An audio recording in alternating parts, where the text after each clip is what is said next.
All right. Welcome everyone to our February general home and school meeting. Thanks to everyone who is joining on. We have a really important conversation slated for today, so I'm excited for those of you who joined. If any of your friends weren't able to make it, we are recording this and we will put it up on our YouTube, and then Miriam will make sure it's on, the link to the YouTube is on our webpage and is shared out through our listserv for any families who weren't able to join. So yeah, here's our agenda for today. We'll have a school update, then we'll get into our conversation. We'll go through some of the Associated Alumni Central High School updates, women's school updates, class updates from the reps, and then close out with our upcoming dates. So I am going to pass it over to AT Myers to share with us school update, and that will go right into the presentation. Good evening, everybody, and thank you for joining us. We have some brief updates around enrollment. Next slide, please. So for the 2025-2026 school year, we have 618 eighth graders who have accepted seats for class 288. 12 will be joining us for 10th grade for class 287. And then the double ASU showcases will take place next week, well, the week after next, the 25th through the 28th. And their night show will take place on the 27th from 5:30 until 7:30. And then going back to the acceptances, these are the students who are projected to attend Central. But what happens is when we have the first 10 days of school, we have to look and see who's come to school and who's not. Anybody who doesn't come to school, we have to call and find out if they've accepted a seat someplace else. Will they not be joining us? And then that's when we begin the process of the wait list. So I can't speak much on that, but the numbers you see for points 1 and 2 are students who have accepted seats at Central High School for the next school year. Next slide, please.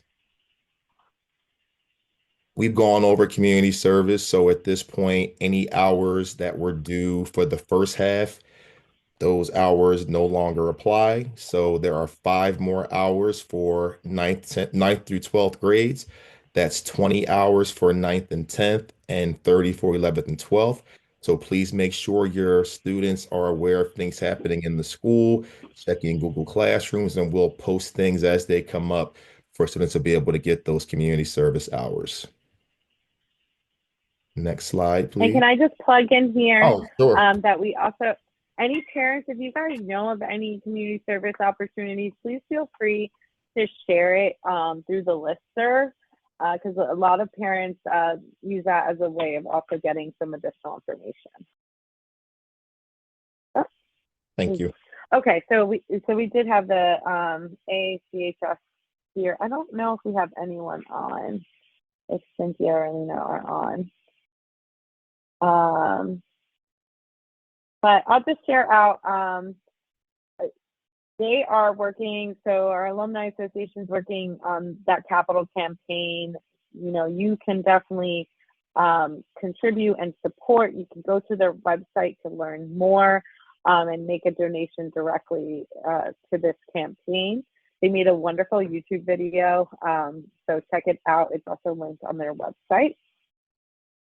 And then they are looking to hire a full-time bookkeeper and operations relations manager.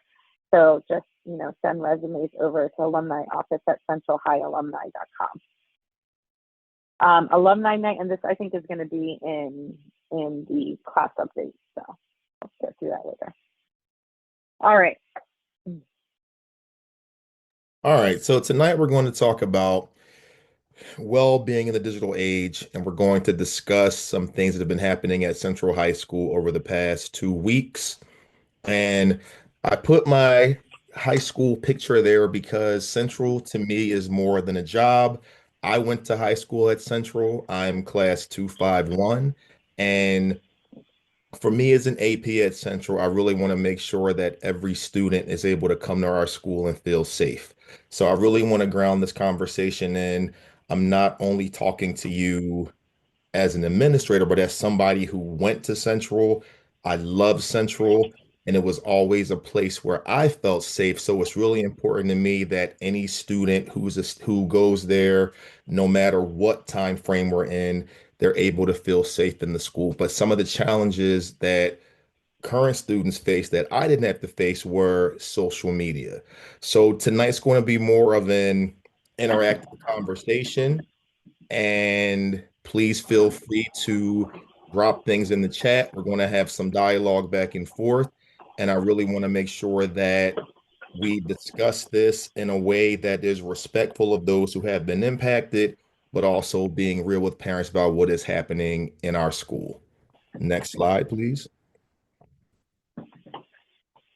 So here are some of the norms around tonight's conversation. I like to always use the 5 R's. So the first one is be real. There's no need to say the polite thing tonight. We do want to be respectful. So we have to make sure that in order for this conversation to be effective, we're actually saying the things that need to be said, and we're being respectful about how we're saying them, and also owning the fact that we can't disclose actual student names or consequences. So you may have heard certain things, but we can't go into what exactly happened with certain students because we have to respect confidentiality of families at our school. Please take a risk because there are things that may be difficult to say, and I do want to say that in pockets of the school, students are having these conversations. So if they're having the conversation as a student body in small pockets, I think we should be able to have them as adults in this setting. Reflect on the fact that even though these things are happening, what does all of this mean for the good of Central High School? It's not necessarily a knock against the school, but what does it mean about what's currently happening? And then what things do we need to consider as we move forward with the future of Central? And then remember that we're all here for our children. So I have a cousin in 285. You all have children there. So this conversation is to make sure that everybody's able to come to our school and feel safe, and that families know what's going on, because we like an environment of transparency, and we're not trying to hide things because they may not put Central in the best light.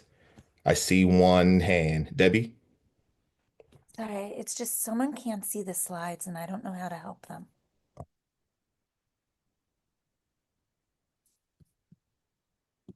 are you on your phone, I or can see the slides. are you on your phone, Lisa, or you on a laptop or a computer? Computer. Mm, I'm not sure. Okay. Okay. She says she's following. All right. Next I slide. can I can share the I'll Okay. share the slide, the link to it. Okay. Give me 1 second. And next slide, please. All right. Trigger warning. Some of tonight's content may be disturbing. We're not trying to hide anything, but we really want you to know exactly what's been posted, what's being said, because we can't have an honest conversation about what's happening if you don't have some actual data to look at and see what types of things are happening at Central High School. So what I did was I pulled some quotes from Instagram stories.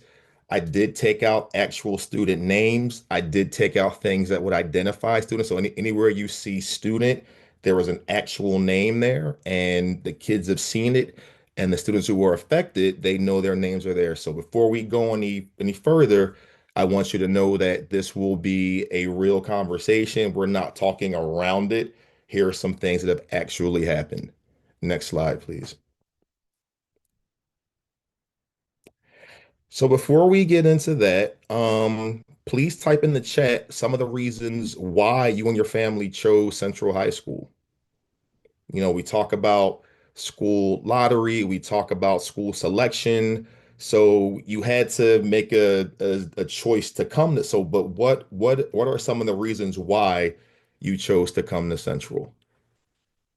Diversity, academic excellence, academics, diversity, rigor, leadership development, great teacher. So some things keep coming up: academic, generally good reputation for academics, diversity, reputation, rigor and climate, diversity, college prep, family tradition, choice of courses. So we have an alumni, diversity in academics, legacy, wanting to go there since my child was an infant, Mike Horwitz, who was in my class. So if you look through everything in the chat, the things that come up are related to academics and diversity. And we also have student maturity IB program. Yes, Horwitz would definitely get on you about that. So the two main things that come up are academics and diversity. Earlier in the school year, we talked about mental health and we talked about the fact that in order for you to do well at Central, we have to really now consider mental health and how that plays into what it means to be a high school student in 2024. The things happening on social media are beginning to impact students' mental health. They've come to administrators and teachers saying that they're feeling anxious to come to school. Things are being said about them that may or may not be true. And we know that for a 14-year-old, those things can seem larger than what they may seem for an adult. So the two things that are top of mind for families to come to Central High School, the diversity and the academics, are being impacted by these social media posts because some things that are being attacked are people's identities. So people are calling things out that are making people possibly feel ashamed to show those things when diversity is one of the things that families want when they choose Central High School. And we know that moving into 2025 and your children, our children moving into college and the workplace, you really have to be able to navigate a more diverse population. And then again, going back to academics, if you're anxious about going to school and you're having these things said about you on social media, what is the impact of the social media posts on students' mental health? Next slide, please. So we talked about diversity. So who's at Central High School? So once again, in the chat, please type in some of the identities that you and your family bring to Central. So what are the things that make your family unique? Type some of those markers in the chat so we can all see exactly who's at Central High School. So think about what makes you up as a family. What do you bring to our school community?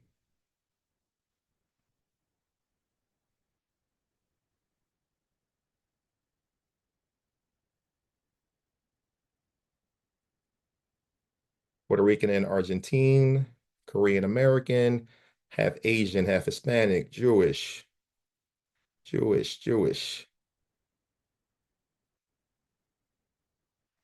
and Portuguese, South Asian. So we have so many things, African American, Ghanaian, we have so many different identities at Central High School, and these are just a few. If we look at our entire student body, we have all of these things that make our school great. But what we're trying to figure out is how do we get our students to understand that these are things that are to be celebrated in a unique way and not things that we should be picking apart as we focus on what's happening on social media? So Native American, African American, and Italian, there's a blended family, Asian American, South Asian, African American, single parent. So there are many things that make our school unique and many things that will equip our students to do better once they leave Central High School and go into the world that's more multicultural. Next slide, please. So now's the time where we want you to write some of these things down because we have gotten reports from students and families, and here are some of the Instagram accounts that students have been engaging with at Central High School. We have CHS discussions, CHS beefs, CHS Student Secrets, and CHS Confessions.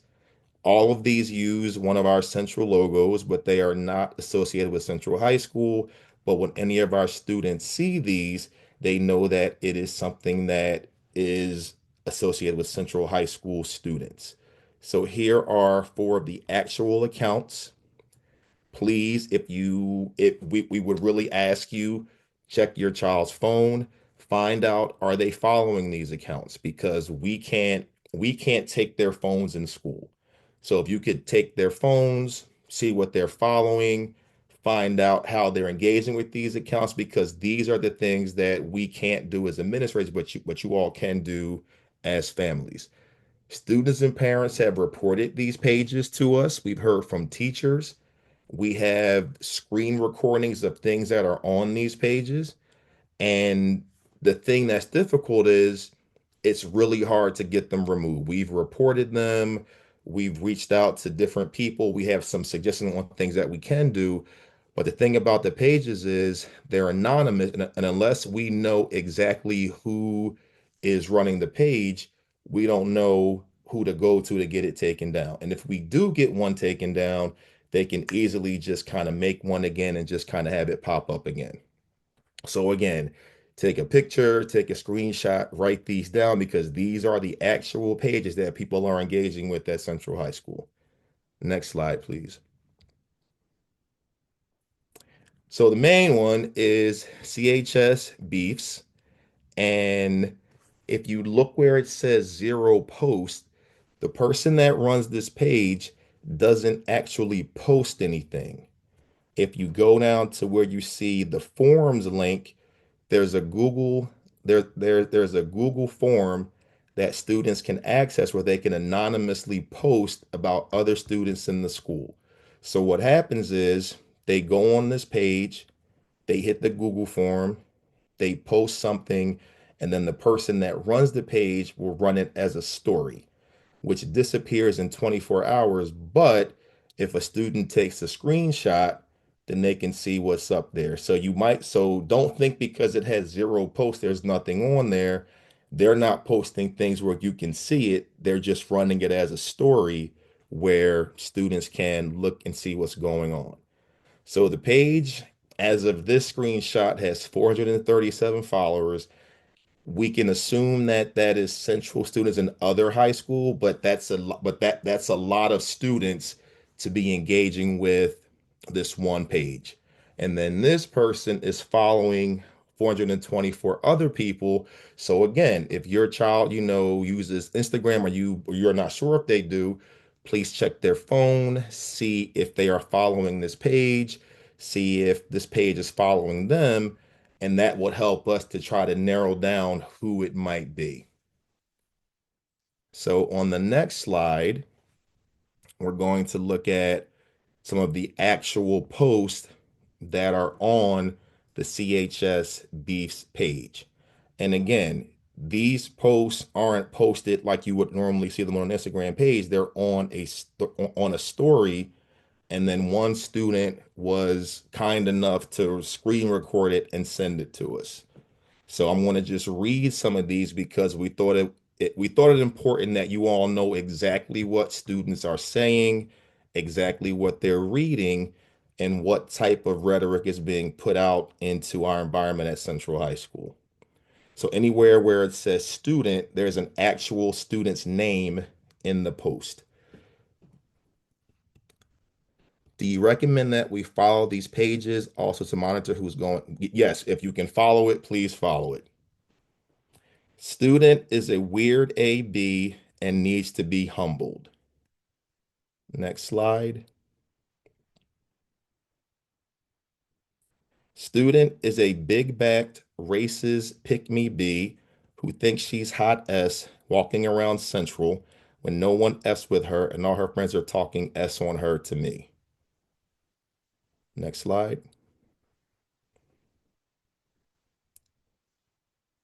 Student 287 is a dirty, trashy hoe.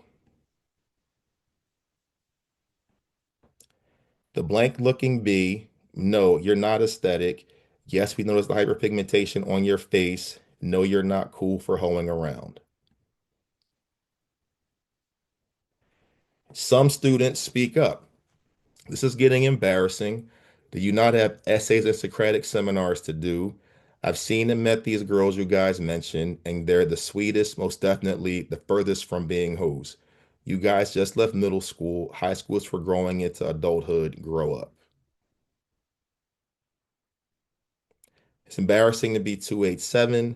This drama is actually giving middle school. Just because someone has friends of the other gender doesn't mean they're a bop, and frankly, why do you care? Also, racism isn't funny or cool. We need to fix our act. Blank is really fine, by the way. And bop is slang for somebody who is considered to be promiscuous. So, those are just a few of the things that were on the CHSB stories.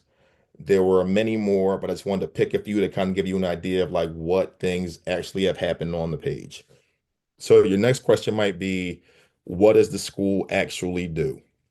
So the school has to adhere by the school district's code of conduct, and we have to look at what the different behaviors are and what some of the logical consequences will be. So we don't go to anything that's a punishment or punitive. We look at what the school-based behaviors are.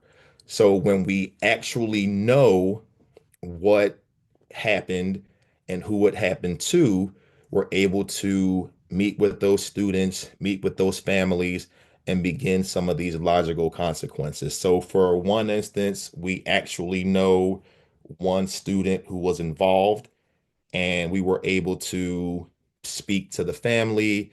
We were able to, if you look over at the second column for logical consequences, we had a parent conference.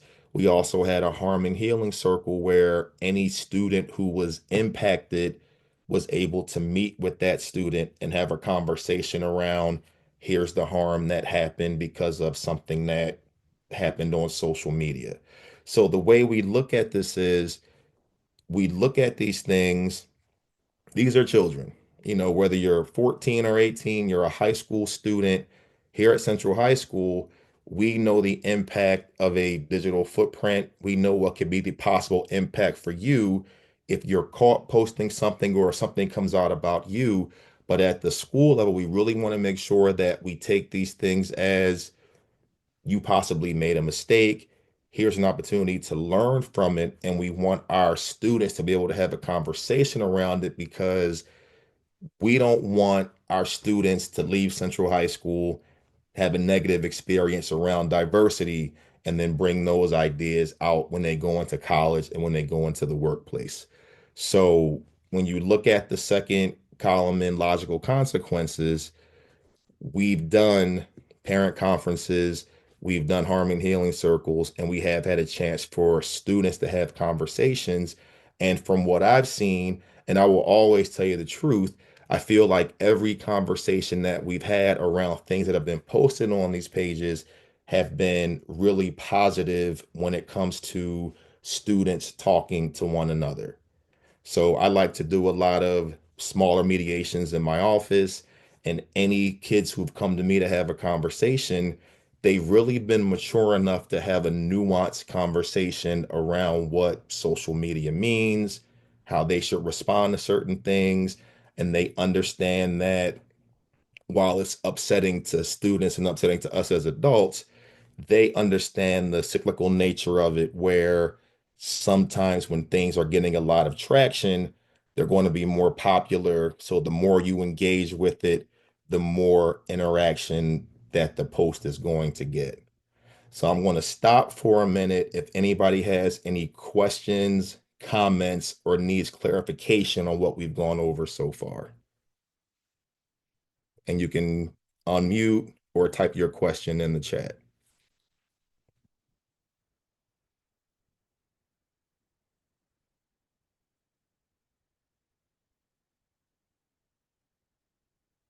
I want to flag a question that was in the chat. Are there instances of these things happening on Snapchat and other platforms?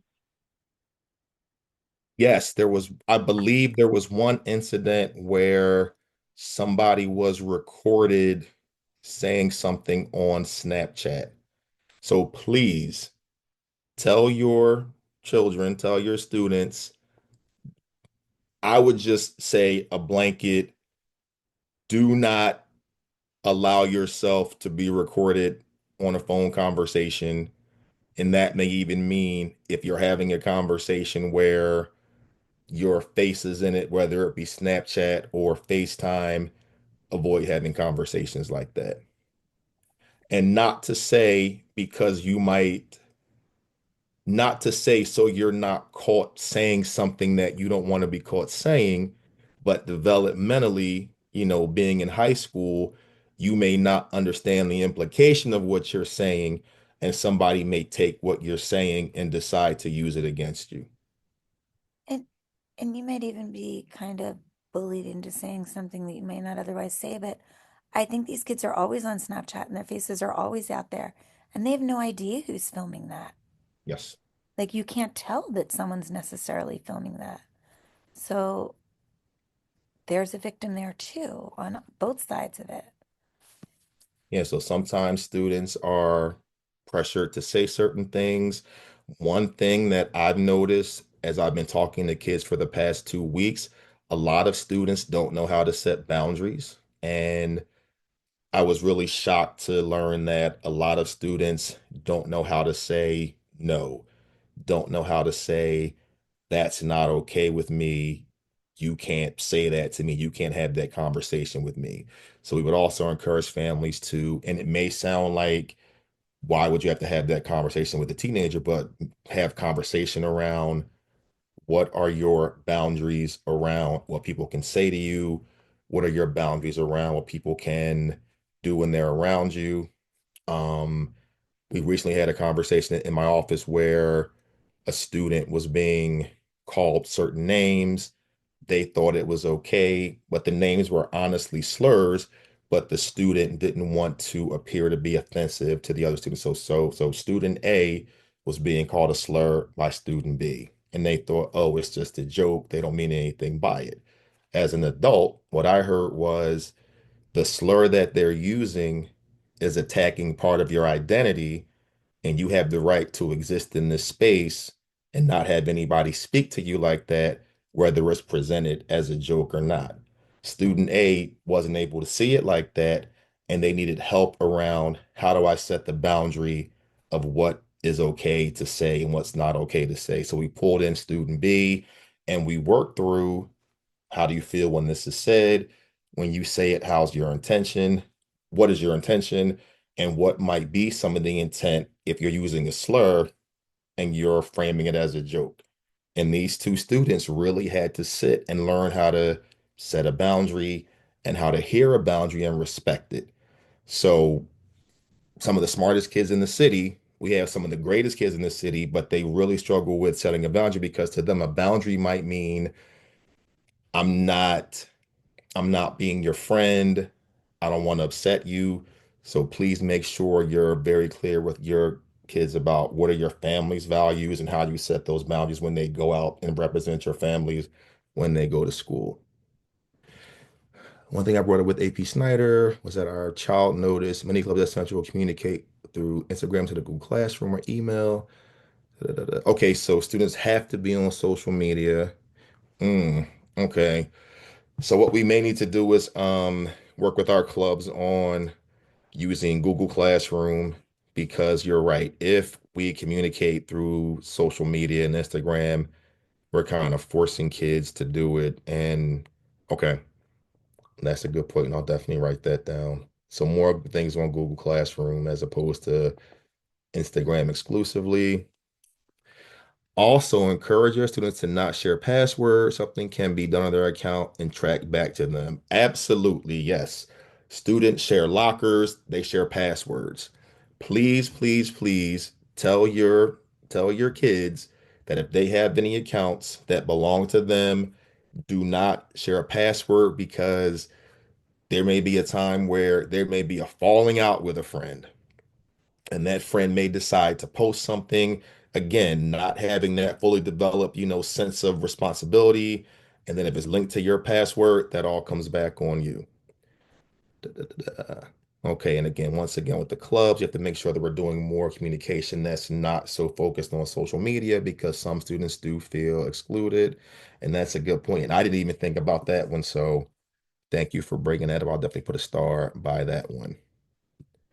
Anything else before we move on to our next slide? And again, come off of mute, type in the chat.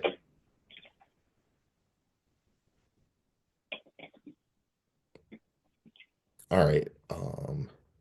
Oh, of course, like we want to make sure that again, like we don't want anyone to say we know this happened at Central High School and the school didn't do anything. And again, we're not doing it to cover ourselves. We're doing it because we're one of the best schools in the city, and everyone should feel like that when they're in high school. And also, going back to digital footprint, sometimes things come up and it will impact college acceptances and also jobs. So one of the good things about high school, and I learned this I was at Girls High for 2 years prior to Central as an assistant principal. If something happens once in a student's high school career, colleges typically see it as they're a teenager, they made a mistake. And there are certain things that do not need to be reported if a school were to reach out. But if these things become a habit, then it becomes an issue. So we do give the grace of you're a child. We understand, that you made a mistake, but please remind your children that, when mistakes become repeated, they're not mistakes anymore.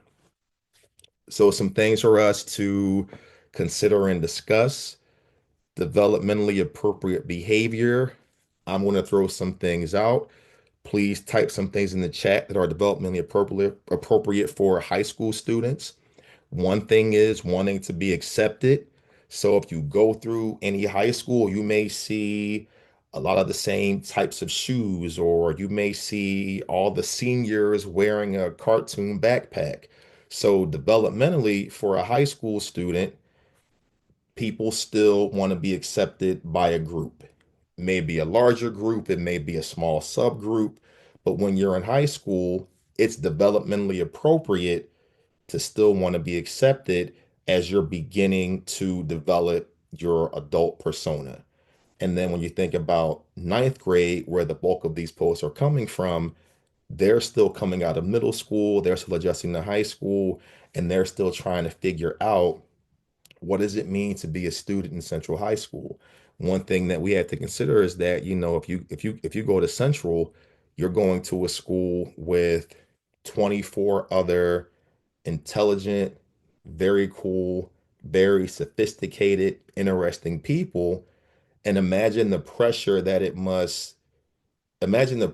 a student would feel knowing that I haven't really developed who I am yet. I'm still trying to fit in. And from my perspective, everybody here seems to have it all figured out. Like they wear these things, they say these things. So developmentally, you're still trying to figure yourself out. But specifically to Central, there are so many other types of people to judge yourself against. And that also presents a barrier for some of our students. Mental health as it relates to Central High School, I can tell you as a former Central student, Central is difficult. People talk about academic rigor that came up in the chat. Central is very difficult, and the teachers teach at that level because everybody wants us to stay at that point. So we want to make sure that when we're talking about doing well academically, what are some of those satellite things around that: appropriate boundary setting, working with your child to help them develop their sense of self because you don't want them to get lost in the large, community that is Central High School. Reporting incidents. Ask your child, who do you trust? Is there an adult in the building who you can go to talk about some of these things? So it may be a teacher, it may be an administrator, it may be a counselor. One of the questions on our student well-being survey is there somebody in the building who you can trust? I've got to find the data on that, but every student should have somebody that they trust in the building. because that's who they'll go to and say, here's what's going on. Unfortunately, as a ninth grade AP, I don't know everybody's child because there are just too many kids to know. There are some who come into my office every single day. They're the more outgoing kids. I'll know who they are. But there are some kids who may be more quiet, they're a little shy, or they really don't want to stand out. So please talk to your child and find out, who do you trust in the school? And if something were to happen that you would need to report, who would you go to report it? Like we talked about before, please check your child's phone, see what their social media activity is. If you notice anything, them not feeling an enthusiasm to go to school. I've had families reach out about students, not wanting to come to school, kids saying that they feel anxious because they don't want to have their name posted on social media. So check their phone, make sure that anything happening on the phone are things that you would want to happen as a family. Some of the supports at Central High School, of course, everybody has a counselor. We have four administrators, well, five. We have four APs and a principal. And from what I've seen, most of our teachers are generally supportive. And if a student goes to a teacher, they'll report things that need to be reported. Can there be a reports drop box? They can post a note for incidents in the box and keep. Yes, we can actually like more of an anonymous drop box. We can definitely do that. Yes. And then I'll bring up one more point and then we'll drop the screen and have an open conversation. So this is where we are right now. We've met with individuals, smaller groups, family conferences. Someone came in from the DI office to do a mediation. And we've done all the things that we feel we need to do as a school to begin to address the issue. Students are having smaller conversations, discussing things. I can only talk about what I've seen and what I've heard. And what I've seen and what I've heard is that students are having really respectful, nuanced conversations. Like, I'm really impressed with the level of care that they're having around these issues and how they're discussing it as it relates to how you're coming into Central and where they might be when they become, upperclassmen in our school. So today was the first day where I didn't get any emails or talk about anything on social media. I'm hoping that that's a sign that things are beginning to slow down, but we can't pretend that because it didn't happen today, it's going to stop. But today was a day where no one came to me and said anything. Kids who were impacted, they actually came and said everything is good. So today was a peaceful day. And okay, and there's a thank you about the planning of clubs on Instagram. We can drop the share. We need to hear from you. So right now we're talking about planning some town halls to discuss this.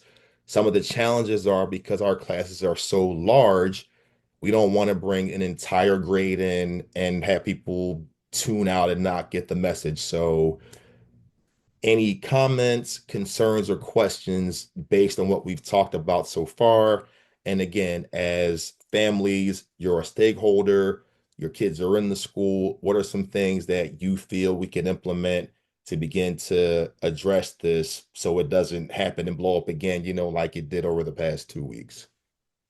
Hey, P. Mary, thank you so much for this session and having the conversation and also transparency about what's actually being posted. I just also, in thinking about boundaries and things that parents are actually looking for, one thing or one question that parents may not have thought to ask, or maybe you have, but to ask your child, who are they sharing their locations with?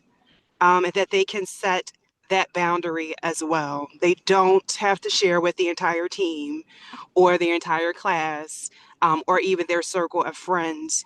You may be very surprised by what their answer is with who they're sharing their location and who's watching where they are at all times. Can I add on to that, please? So Absolutely.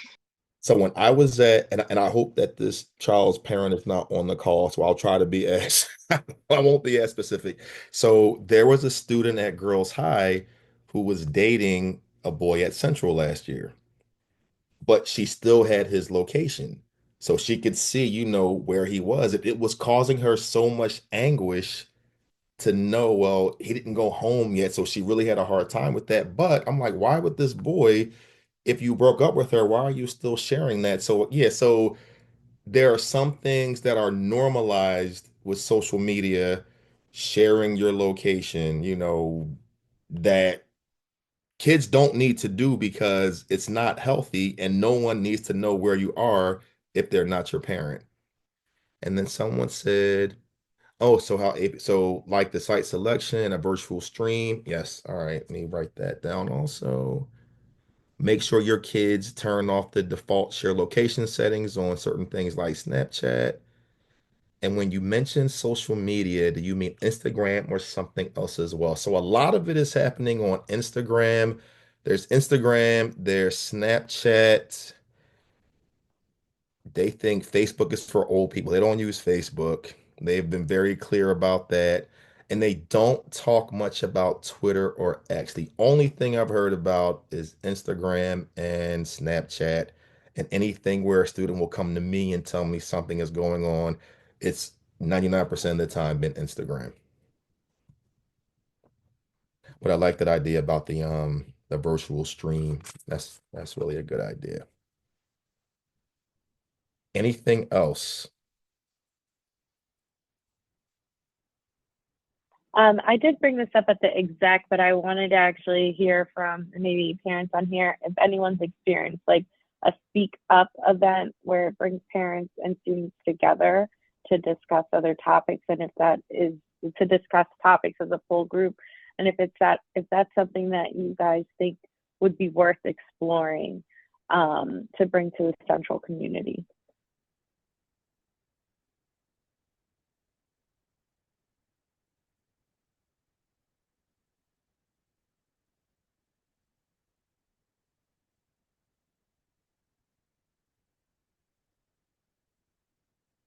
While people think about that answer,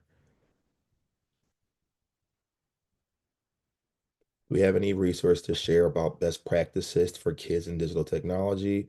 We are still working on that. Miss Rashida Polk is on. She talked about some resources earlier. We're going to be getting back with her on some of those questions. Police. Okay, so flyers from the police about sharing locations. We can ask our officers about that. Someone has a link in the chat for parental supervision feature on Instagram.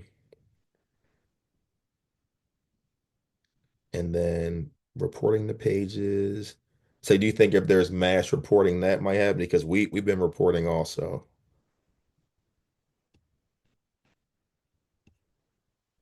Jonathan Hitt has a book on digital tech, social media, super helpful.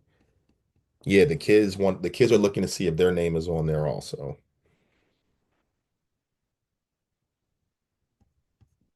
Can you repeat your question, please, Esther? Yeah, I was just wondering if parents had any experience with the Speak Up events, and if it's something that you would be interested in, which is having small group discussions. It's a mix of students and parents, and if it's something we should explore as something to bring to Central as an event, or if there's any other things that you guys think would be helpful that are either geared just towards families, like to the parents, or if there are things that you think you need to know that you don't know, so that we can, as a home and school, make sure we try to get those things into our meetings.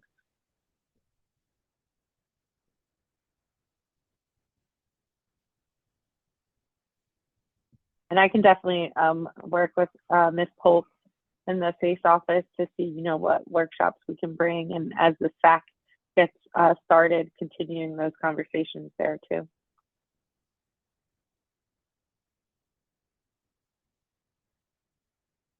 Has there been considerations in limiting phone use during school hours, whether it's not allowed in the classroom? They're the classroom holders. So right now, school policy is, so in case you all don't know, Central is shaped like an E. And the three legs of the E are the academic hallways. Students are not supposed to have their phones in the academic hallways when they're in classrooms. And then some teachers have a phone pocket pouch where they hang on their door. Kids can put their phones in the pouch. It's not used by every teacher. There are some people who feel like, I've got seniors and, I need them to be responsible with their phone. Some people use phones in the classroom. So in the academic hallways, phones are not supposed to be out. The difficult thing about Central is because we have lunches all day, you can eat lunch in the hallway, in the main hallways, you can be in a class and walk out, go to the bathroom and just take your phone out. So it's really difficult to limit the phone use when we have such an open policy at Central. And then as we talk as admin, we don't, and please feel free to jump in on this too. We like the fact that we do have such an open campus at Central High School. We don't want to implement too many things where it doesn't feel like Central. Does that make sense? Yeah, and I would love to say that, I mean, we're trying to get these kids ready for the world and for college, and they're going to be allowed to have their phones there. So if we can teach them how to use them responsibly now, that's great. And also for safety, I honestly want my daughter to have her phone, not using it when she shouldn't, but available. So um, I very strongly do not want kids to lock phones at the beginning of the day and not get them back all day. And I think it's part of, like I said, teaching them how to go out into the world and go to college where they're going to have their phone.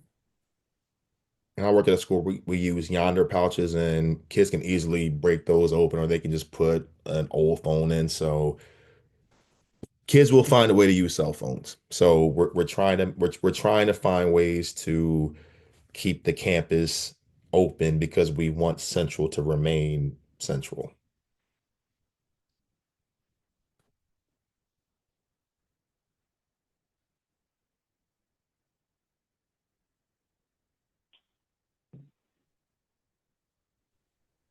That was not written correctly.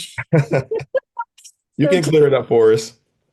so when I was going through, I was really struck by when I had no idea about the pages until recently. And when I was clicking through, I was starting to become tearful around um, thinking about some of the kids and what was being said and imagining, I'm getting tearful even thinking about it, just imagining the kids like sitting in their room by themselves, just click, click, click, click, click, like, just all night, waiting to see their name with something horrible.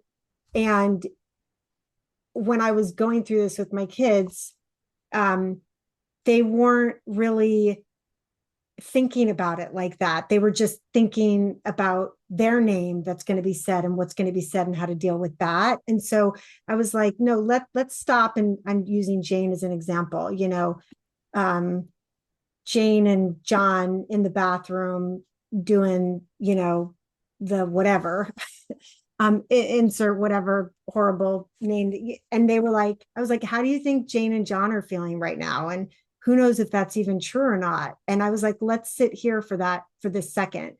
And they were like, God, that's awful. And I'm like, is this the first time you thought that was awful? They're like, no, I just didn't really read it through. And I'm like, what do you mean? I'm like crying for Jane and John right now. Like, and who even knows if it's true? Just like the whole thing. And I'm like, God, I wouldn't want to go back to high school. Like I was like having PTSD myself.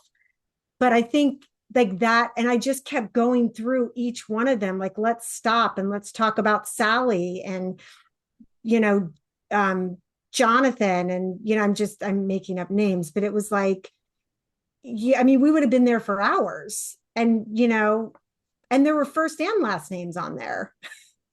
So, and the kind of stuff they were saying is the kind of stuff that, so and so has dandruff and wears ripped up clothes. And it was just like the worst stuff. And so I think that doing that, because I'm seeing all these books and I love a good book, and I love a script and reading through that. But that sounds great. And even the conversations are great to have, but it was the going through like in the here and now, and like close your eyes, like how, like, think of the five Sallys that like put one of them in your head. How do you think Sally feels right now? And that, I mean, I was literally crying. And they got that. That was helpful. And the books sort of don't actually tell you, okay, well, what do you do when you actually didn't even know there was a page, and how do you, and instead of going, don't do this, because it's like they're like, oh, I won't do that. Of course I won't do that, until they do something. And then you're like, okay, I thought I told you not to do that. So that here and now experience, I think, was really helpful. And I'll go back on mute. Goodbye. Thank you. Any other questions or comments? You can type in the chat or just come off mute and speak to us.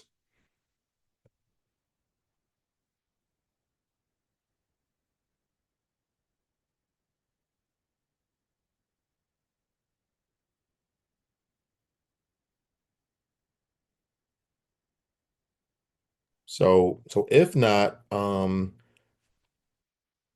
that's where we are now. Oh, okay, restorative justice. So every Thursday we have two staff members from Relationship First. They come into the building.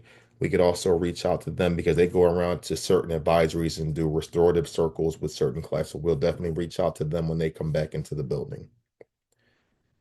So that's where we are right now as a school.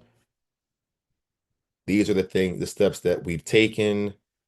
We're still talking as admin on how we bring this to the larger group, but there were some great suggestions on maybe doing like a virtual stream to kind of hit some of the kids. But we definitely know at some point we need to address, especially the freshman class, because most of what these pages are happening with 287. So again, we want to make sure that when things happen in school, because we are a large high school in the city, we want to make sure that you all know exactly what we're doing, because we don't ever want anyone to feel like, one, we don't care and that we're not doing anything. Because again, and I'll speak for myself, I went to Central. My cousin goes to Central. And when I see Central students, I see them as, like your family, like your Lancers. So anybody who went to Central, we look out for one another. So I'm looking at your kids as, when you leave one day, we're going to be I mean, I'll be much older, but I'm still going to look at you as a Lancer. So we really want to make sure that students feel safe and that families know what's going on.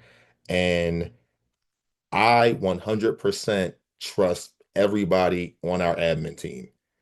All the other APs, President Davis, Mr. Koch, as he's sitting in as interim, I trust everybody on our admin team to do what's right.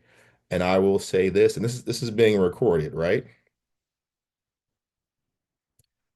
If at any time I see anything happening that's wrong, I'll speak up on it, because I don't think anyone should send their kid to school and adults are doing things that are wrong and we know we don't say anything. So I fully trust everybody on our admin team, and we want to make sure that you all feel like we're being transparent and that we're giving you all the information as we get it. Has there been an uptick in concerning behaviors into this current political climate? You know what? I haven't seen anything, but I did want to bring this up.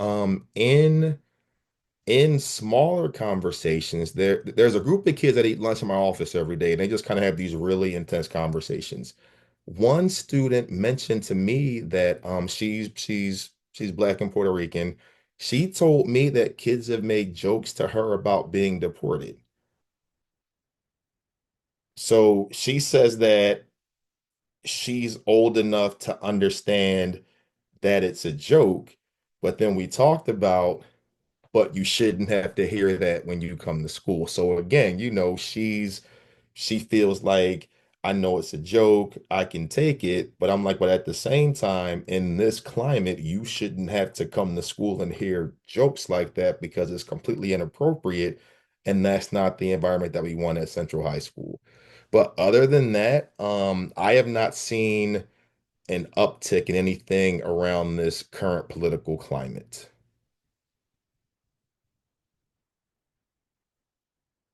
And again, everything that we've heard, we put it all out there for you tonight. Thank you so much. You're By the way, welcome. that was disturbing Yeah, what you said, but thank you very much. yeah, I just want to echo that. Thank you. Thank you to everyone on admin who's been really helpful in getting all this information out, like the letters that come out, all of that in this presentation, and then all the parents, for sharing here, thinking about it, hopefully sharing back at home. And, you can always email if you have any questions or anything like that. But yeah, hopefully we can all support one another as we're helping our young adults get ready for adulthood, and it's more than just the academics and getting ready for college. It goes beyond that. So very appreciative of And all of Esther, I just that. want to mention just for a moment, we don't need to wait for a meeting. I think everyone on this call knows that. If something comes up, we're available 24/7. So please feel free. And if you talk And to I one can attest to that. administrator, and if you talk to one minute, you'll hear the same thing because we have a group chat. We all like each other. We communicate. So we are all we are all on the same page. And thank you all for participating tonight. I see all the things in the chat. We really appreciate your support also. Thank you. All right, so we're gonna go into HSA updates to finish out our meeting and class updates. So first up is our treasurer's report. Hi, y'all. Just quick from me. It's been a very quiet month for us in January for income and expenditures. And I think we'll see more activity as the rest of the year starts rolling on. Yeah, and I don't think there's anything else I have to say. Thank you all. Thanks, Nina. In terms of fundraising, I think that first one, so Nina sent out tax donation receipts. Yeah, sorry. I guess I should finish out the rest of them.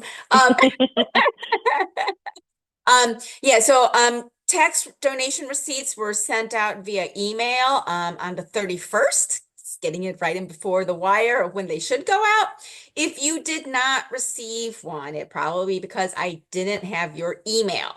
So if you are expecting one and need one, please feel free to email treasurer@centralhsa.org, and I'm happy to get one to you because I have a list of everyone who did donations, and I also have a list of those who I don't have emails for. Second, in terms of spiritware, we're probably going to do a sale this March, just to, as kids have continued to grow, lose things, wear things out, et cetera, et cetera. So be on the lookout for that in order form, probably sometime in March. We were also talking for anyone who has any incoming 288 students. We were just talking at the executive committee meeting about when testing day happens in May, about doing a pre-order. So any new 288s who are excited about getting their central swag, we will have that available then for stuff to be ordered and picked up during testing day. And then lastly, with regard to current projects, I think as you all are aware, one of our big fundraising projects for this year was we are providing $2,000 departmental grants to each of the departments at Central to purchase needed items for students that are participating in those particular curricula. And we're just slowly kind of going through the list and working with the administration for for, sort of what's needed and, and getting these monies out there. And then lastly, our other big fundraising thing that we did for this year was the purchase of JV uniforms.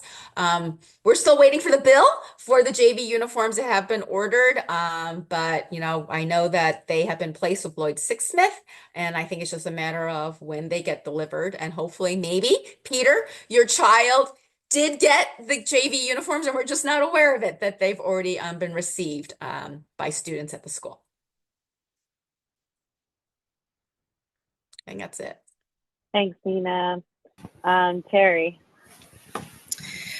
Hi, Terry Jack, Campus Beautification. We're trying to work through the winter and what kind of cleanups we can do with the snow and cold and that sort of thing. So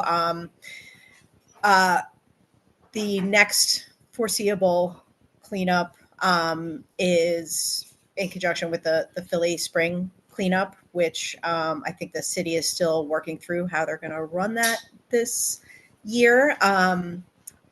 But they put out preliminary dates of the week of March 31st through April 5th. So stay tuned for, event details for what we're going to do at Central. It's always a big cleanup. And the next upcoming Soap Central that will need volunteer help, both adults and students, is for the AASU Showcase Night Show, which is going to be Thursday, February 27th. The show starts at 5:30, so we would need volunteers at the school by 5. Community service hours always available to students for pretty much anything that they help the HSA with, but definitely any campus beautification events. And again, really looking for ideas on how to up the number of community service opportunities for the students. Again, with, cleanups in the winter are a slow time. And I know students start in the spring panicking about making sure they have all of their community service hours in. So please email me if you have any ideas or ideas for projects that that you would like to see happen around Central. Thanks.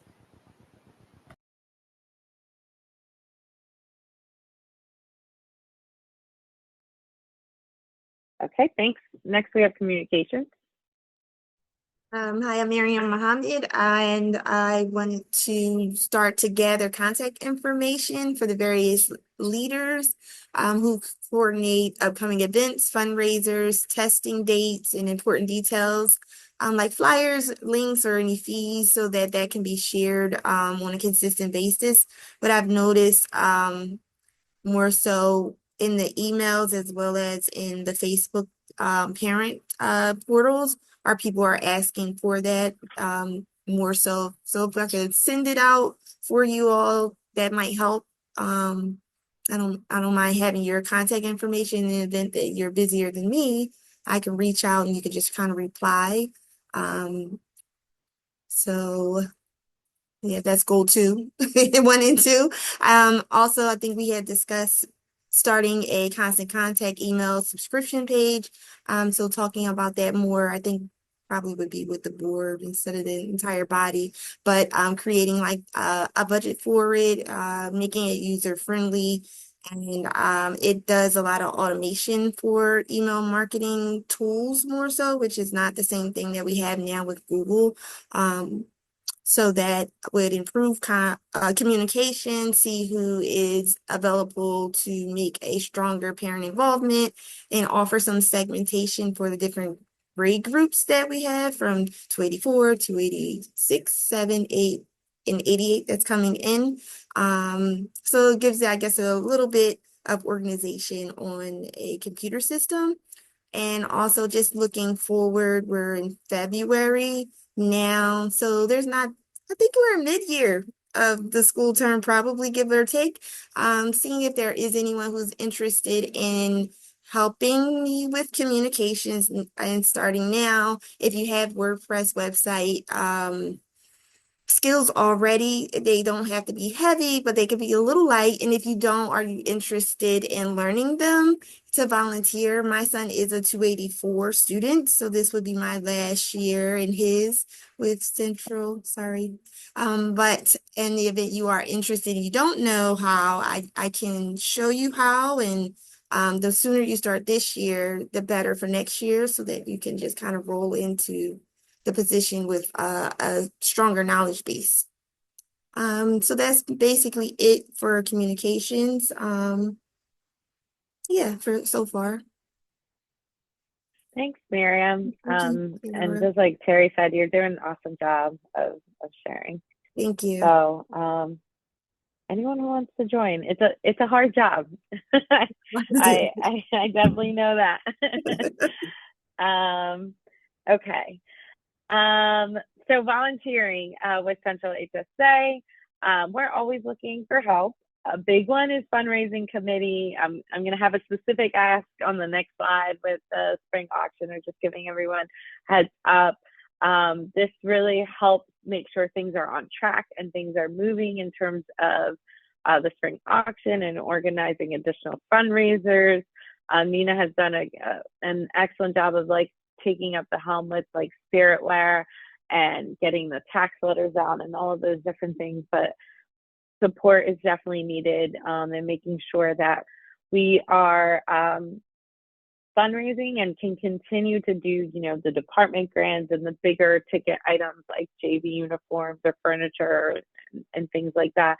We want to make sure that, money is coming in so we can put it out and really support things. Hospitality committee, this is, there's a couple events throughout the year that always need just help making sure we have enough food or volunteers for the event. For this school year, the only two remaining ones are the International Cafe, which I think we're finding out is in March. We'll get the actual details for that. So it'd be organizing volunteers to get for that event. We just did a sign up genius last year, so it's very, low level, like takes a little bit of time, but it definitely takes something off the plate of the exec. And then there's Teacher Appreciation Week, making sure that catering order gets put in and all the logistics of delivery get done. So if you're interested in either of those, please just make sure to email me at info@centralhsa.org. A lot of people just, my email is evershaycret@gmail.com. You can also just email me directly. Terry shared all of the beautification committee stuff that is needed. And then we would always love to have an extra parent class rep. It's a good way to just find out what's happening with the exec, share your ideas, and just be involved a little bit more with the home and school. Spring auction. So I'm hoping to send something out this week. We still need a venue. So the venue that we've used a couple times in the past, Discovery Center, cannot host us, except for the Saturday before Easter, which I think is not convenient for a lot of people, especially because it's spring break. So we know that people take trips and do college visits and things like that, or celebrating the holiday. So if you have any suggestions or connections to a venue that could host about 100 people, please send them our way, info@centralhsa.org. We also need people to join on the planning committee. The main thing with that is just getting figuring out the donations, getting those things together so that we have things to auction. Or if you yourself have donations, have Phillies tickets that you're not going to use, season ticket holders out there, or something that you would like to have auctioned, please feel free to share that. And then on the day of the event, we always can use hands, either a setup or breakdown. Breakdown is is tough when you've been there for a few hours, but when you have 5, 6 people helping you break down, it makes it a lot easier. So I will be sending like a form this week, just saying like if you can help with any of these things, and put any more details in there. But if you already know, just send an email to info@centralhsa.org. Okay, this is FAC. Ms. Polk, are you still on? Yes, I'm here. Good evening, Okay. everyone. So, just really quick, our next SEC meeting is next Wednesday, same time. The same, well, at 6 o'clock, not 6:30. So we'll be meeting a little bit earlier. So next Wednesday, 6 o'clock, it'll be on Google Meet. And the information should be going out via our SIS system.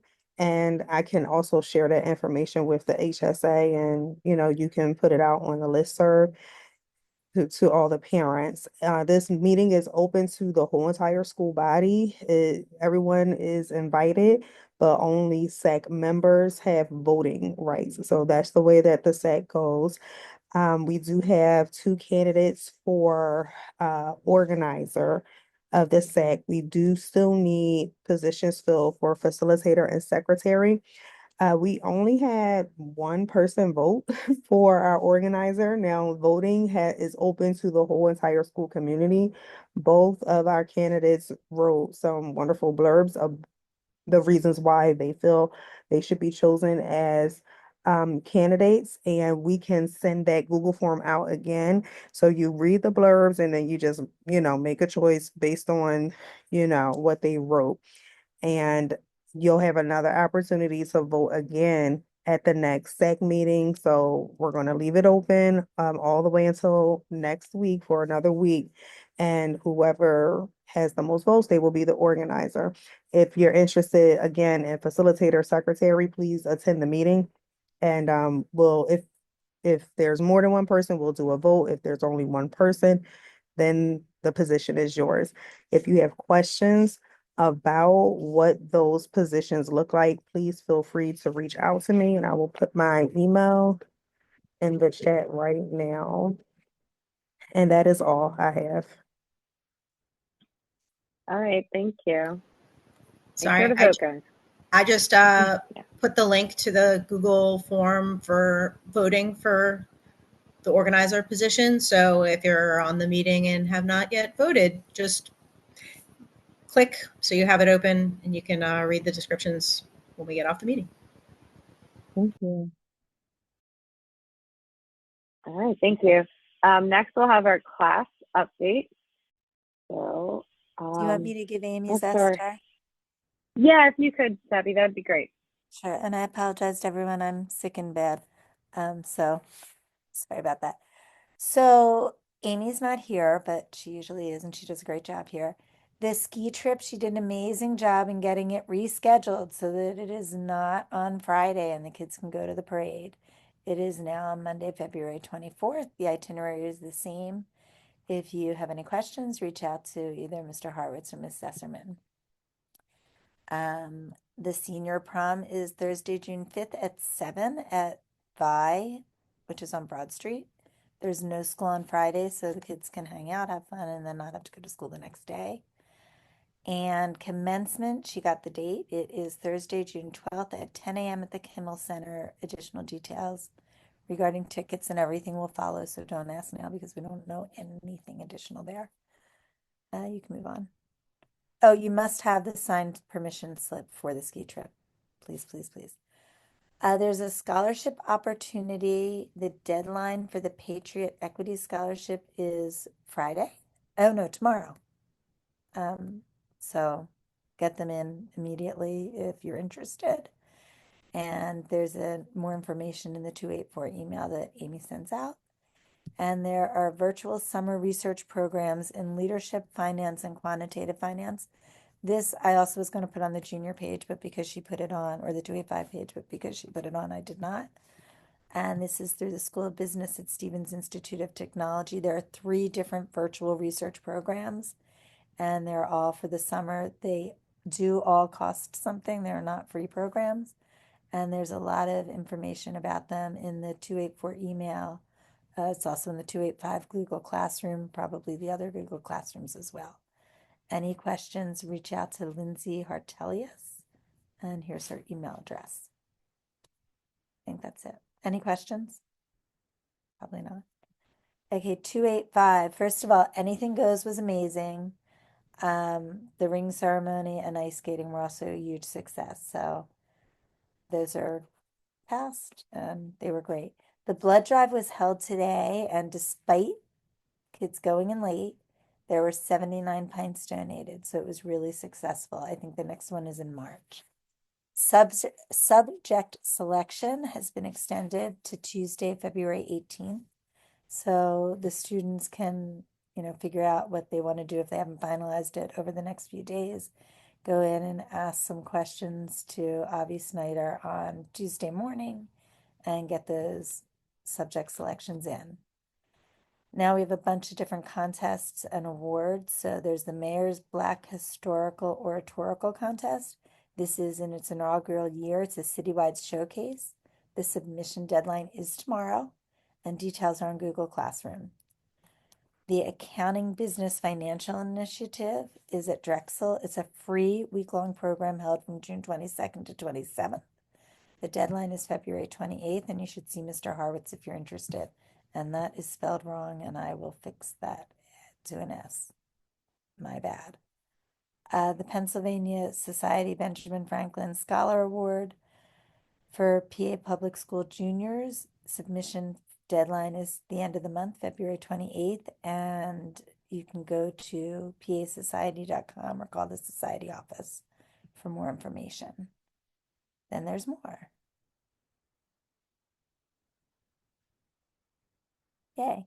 The Horatio Alger Scholarship for Juniors, deadline's March 1st. Details are on Google Classroom.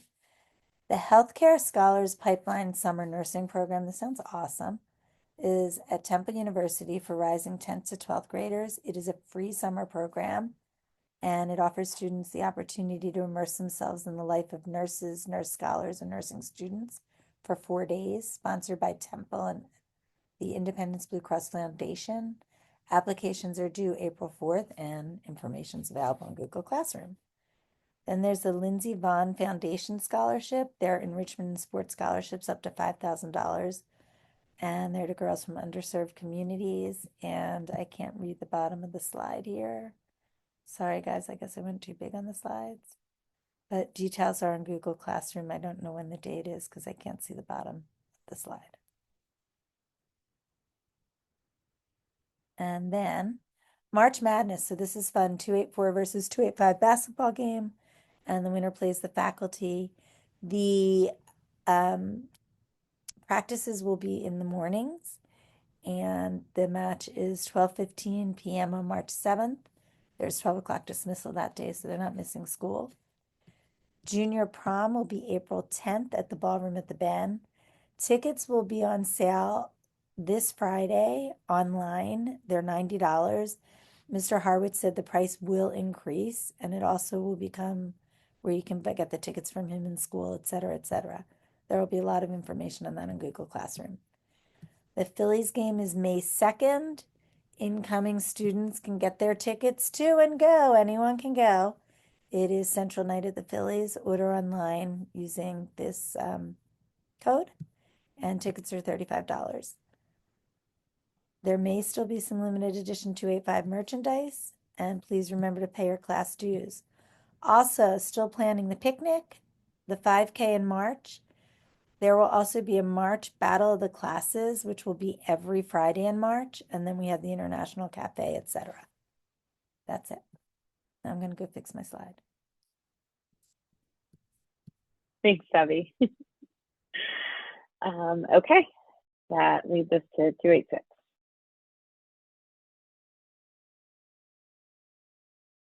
I think Rachel couldn't join us tonight, but I will go over a slide. So it looks like there was a delay on the gear that was ordered. So Dr. Soda is the faculty sponsor, and they will send an update. We'll make sure that goes through the listserv also. Subject selection is happening this week for all students. Students select classes through Infinite Campus. And then I think grade 7, no updates. Hey, Esther. The only thing I was going Hey, to Sarah. bring in with was just reminder about schedule selection for those of us who are new to this process. If you didn't already have the chance to watch the recorded video of AP Snyder in January, it was really helpful. If there's still a lot of questions around how this process goes, I think that there's also meetings tomorrow for students who are interested in the AP European History and English honors, I think is the combo that they have to get recommendations Yeah, for that's it. Yeah. instructors. So if your student is interested in that, they should seek that out. And I didn't realize that the selection deadline was extended till Tuesday, so that's helpful as well.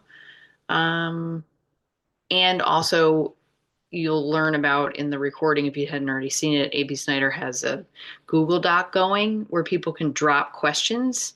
Students can drop questions, and then she and other faculty will answer them. So it's kind of a helpful public forum to get your questions answered and maybe, run into some that you didn't realize you had. So that's a helpful tool that I think is available through Google Classroom through your student. That's it. Okay, good to know. Thank you. Thanks, Sarah. I see a question there. Someone asked Um, about the Google Classroom. Just, I know that I have to go in through my student.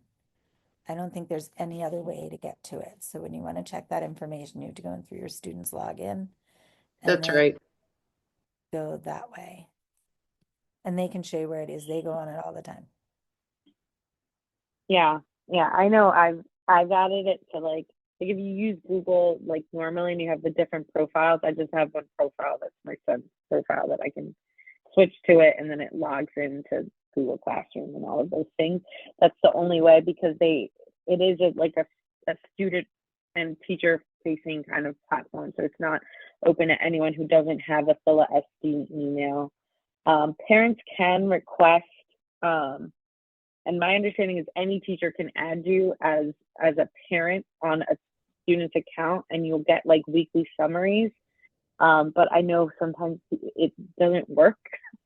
I've heard of just like issues with that, but that's another option that you can try, just emailing, a teacher and say, can you add me as a parent on the account? And that doesn't give you access to the account, but it does give you like a weekly email that shows like these are the assignments that were posted or things that were posted in the different pages and just has like a summary of that.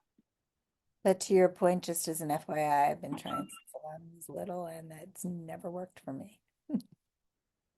Debbie, you're going to get it in June of next year. I will. You're going to be like, finally. Okay. So the tutoring schedule is up there. Thank you, Miriam, for dropping that in the chat. This is a scheduled meeting. So we're actually working on potentially having an in-person workshop on safety and self-defense in March. We're still working on that, so we can't really announce it if it's official, but as soon as we know, we will let all of you guys know. Any of you who can join us in person, that would be great. Then our April 9th meeting is going to be another presentation by Dr. Soda. She did one in the fall that was very helpful and informative. She's going to do it again in the spring, especially for, those families and parents of, I would say, the rising 10th grader or rising 11th and 12th graders are probably going to get a lot out of that, but it's always good to be ahead of the game for those parents of underclassmen. And then our May 14th meeting will be our last one of the year. And the idea is we're going to try to have breakout groups and have, a kind of a facilitator for each group that really discusses like, what should you expect with with the senior year coming up, what to expect as a junior year coming up, what to expect as an incoming parent, all of those different things, and have different groups and just have a conversation around those. Plus, we have to have our HSA elections for any vacant elected positions in the exec board. So more information will probably come out on that in March. That is the end of our meeting. So thank you everyone who stuck with us. And thanks to, AP Myrick for that really informative and thoughtful conversation. I will hopefully see you guys, some of you, throughout the month. And if not, I'll see you March 12th.